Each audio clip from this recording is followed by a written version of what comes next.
প্রবল বৃষ্টিতে ভাসছে মরু শহর। রীতিমতো বন্যার কবলে মরুভূমি।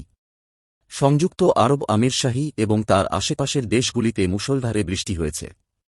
পরিস্থিতি এমন যে সংযুক্ত আরব আমিরাতের সর্বত্র জল দেখা যাচ্ছে। বন্যার কারণে অনেক শহর জনজীবন বিঘ্নিত হয়েছে। শুধু তাই নয়, প্রতিবেশী দেশ ওমানে বন্যায় কমপক্ষে 18 জনের মৃত্যু হয়েছে।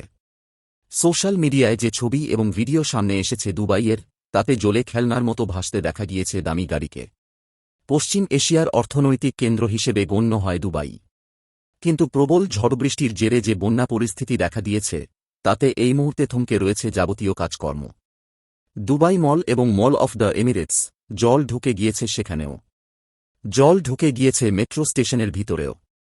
কোথাও কোথাও হাঁটু পর্যন্ত জল জমে রয়েছে। নৌকায় চেপে পার হতেও দেখা গিয়েছে মানুষজনকে।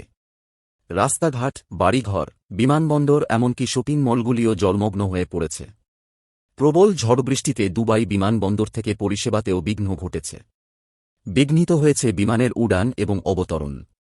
আবহাওয়ার খামখেয়ালিপনায় এবার বেনজির পরিস্থিতি দুবাইয়ে। মঙ্গলবার ভারী বৃষ্টিতে বন্যা পরিস্থিতি দেখা দিয়েছে সেখানে। রাস্তাঘাট, বাড়িঘর, বিমানবন্দর এমনকি শপিং মলগুলিও জলমগ্ন হয়ে পড়েছে। প্রবল ঝড়বৃষ্টিতে দুবাই বিমানবন্দর থেকে পরিষেবাতেও বিঘ্ন ঘটেছে। বিমানের উড়ান এবং অবতরণ বিঘ্নিত হয়েছে দুই। পড়শি দেশ ওমানে এমনিতেই প্রবল ঝড়বৃষ্টিতে কমপক্ষে 18 জনের মৃত্যুর খবর মিলেছে। সেই আবহে দুবাইও জলমগ্ন হয়ে রয়েছে। মরুশহরে আচমকা ভারী বৃষ্টি, বন্যা কেন, সে নিয়ে উঠছে প্রশ্ন। এর জন্য যদিও জলবায়ু পরিবর্তনকেই দায়ী করছেন বিশেষজ্ঞরা। জলবায়ু পরিবর্তনের জেরেই আবহাওয়ার আচরণ খামখেয়ালি বলে দাবি তাঁদের। মরুভূমিতে জলবায়ুর এইরূপ পরিবর্তনে বিপর্যস্ত সেখানকার বাসিন্দারা।